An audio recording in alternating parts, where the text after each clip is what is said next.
What's good, YouTube, and welcome to another KaibaHacksDartz Yu-Gi-Oh video. Today, we're back with our Remaking Dungeon Dice Monster series. This is part 7, the Crest Counter. We have completed every other piece of the Dungeon Dice Monsters, at least starter set, up to this point, and showed off how to make every piece for, cheap and affordable, and it doesn't take too much time. Of course, there's many ways to do it, but this is the way we're kind of running it right now, and we're planning on more videos in the future. But this is what you'll need for the Crest Counter itself. So you're going to need some bamboo skewers. These are going to be kind of what you're moving the beads along, which is what we have here for our, Crest Counter, or to count them up. And then also a pen and a pencil, some whiteboard or cardboard, or not whiteboard, poster board, sorry. A ruler, scissors, a carton, or you can possibly kind of remake what we're using the carton for. I find this is just a easy way to do it. It kind of has the shape we need already. And then a hot glue gun as well, which I have to the side. And of course, you're going to take some of the bamboo skewers, and these are going to be what we, like I said, slide the beads across. But first, we'll start with our carton, and you're going to want to go about 3 centimeters up and mark that off. We already have a little bit higher than 3 centimeters marked there. And you're going to take that line around the entire base of your carton. And of course, it can be a little higher, a little lower, because this is just going to basically be the square of our crest counter. Kind of hard to explain without getting it done here, but we'll quickly mark this off. We just go around the edges. It doesn't have to be super perfect. You can kind of fix it with cuts as you go. But as you can see, we have that bottom line kind of marked. And we'll just cut into it with our scissors.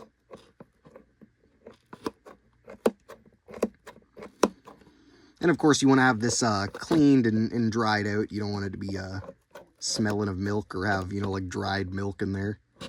Rotting milk. So just cut it along that line.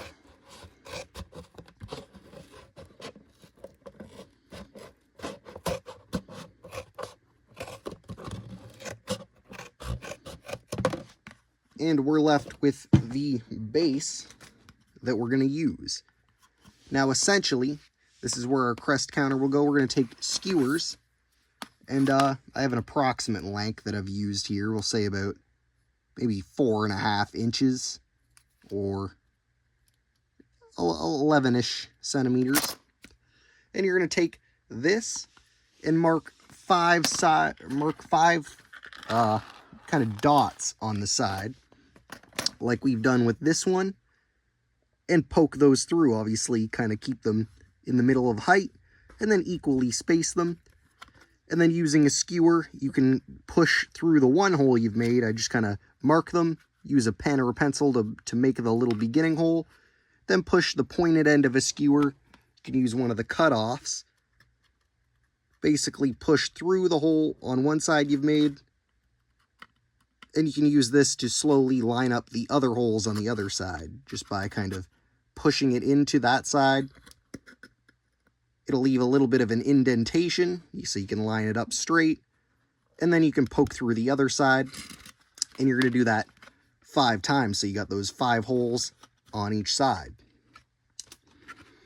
Then you're going to take your skewers, and we'll probably only do one of these just to show it off. We could do it in the middle here, so it's a little bit easier to see. You're going to take one of your skewers, and then you're going to get 10 beads. So we got 5 there, and 5 more to the side here. And you're going to put all those beads onto your skewer. Of course, you can have a max of 10 on a crest counter. So we're going to put the 10. Now, depending on the hole in the beads, they might be a bit more stiff, or the size of your skewer. So you might have to sand it down or kind of work them out. But essentially, you have what your crest counter is going to be. Now, it doesn't leave a super massive amount of room, so what you could always do is do 2 colors, kind of going back and forth. So you can tell a little bit easier. You could go blue, white, blue, white, blue, white, or whatever. But we'll just stick to blue on this one.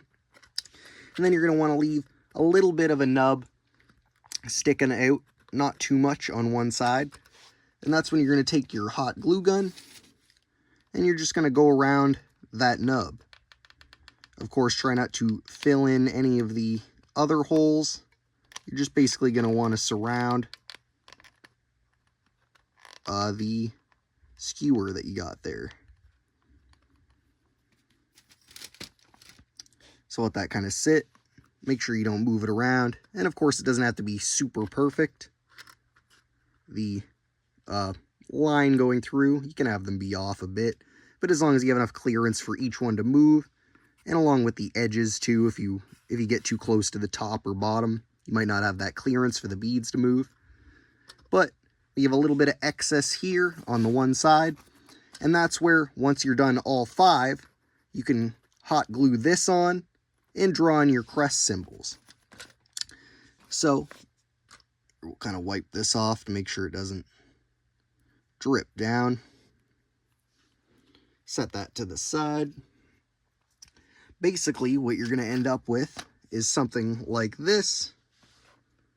And of course, you can go around the edges, or if you do choose to use like cardboard or poster board or whatever, you can just recreate this and kind of just use it as a stencil shape and just make each wall and connect it all with tape or whatever, or glue it together and remake your own so it's a little bit longer, or whatever size you need be, with depending on your beads and skewers.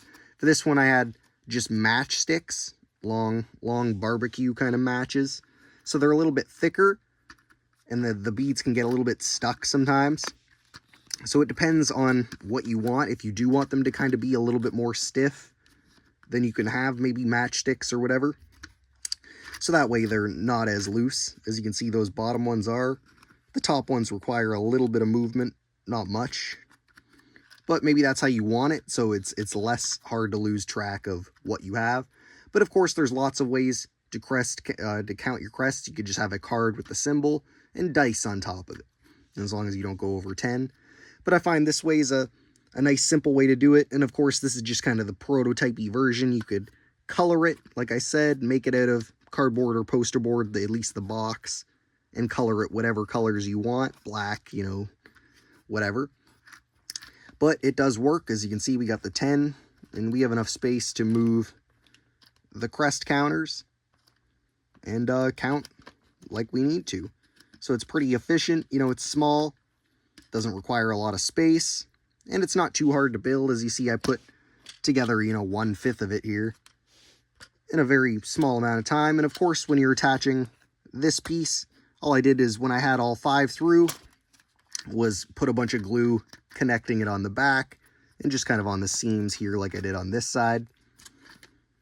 And then you can, if you have excess, say like there's maybe a little bit here, you could always trim it down so that it's a little smoother. You could always trim down this side too. I just kind of left it so you can see what I did there. If you have any, you know, ideas to improve this design, or, you know, make it cheaper or make it more accessible to people, of course, let me know in the comments. Make sure to check out the rest of the series. Of course, the link will be in the description. We've kind of covered every piece of the Dungeon Dice Monster, at least kind of starter set. So we'll probably have one video where we kind of show it all off together and show the total progress. But of course, there will be future updates where we're maybe 3D printing some of the aspects and other stuff like that. You know, different improvements, maybe different ideas that people give us in the comments. So like I said, open to ideas. Make sure to leave a comment if you have any. And like I said, if there's any improvements, let me know as well. I think overall it works for the design purpose, and it looks pretty good, even with this kind of prototype-y version. You could even take like tape and just go around the edges or whatever you want. You could take Yu-Gi-Oh cards, commons. You know, there's lots of different ways to recreate these pieces, and the more we kind of make it accessible, the more people can play. And who knows, if we build up enough interest, maybe Konami will re-release some Dungeon Dice Monsters. Who knows? So like I said, make sure to check out the other videos. Make sure to check out my other content in general, you know, deck profiles, Yu-Gi-Oh content of all different kinds, you know, different DIY projects other than Dungeon Dice Monsters. So make sure to like, comment, share, and subscribe. Hit that little notification bell so you know when future videos are coming out. And like I said, keep an eye out for that, probably that part 8 where we show off everything we've had come together so far, and hopefully some future Dungeon Dice Monster duels in the future as well. So like I said, thanks for watching. Make sure to check out that other content, and peace.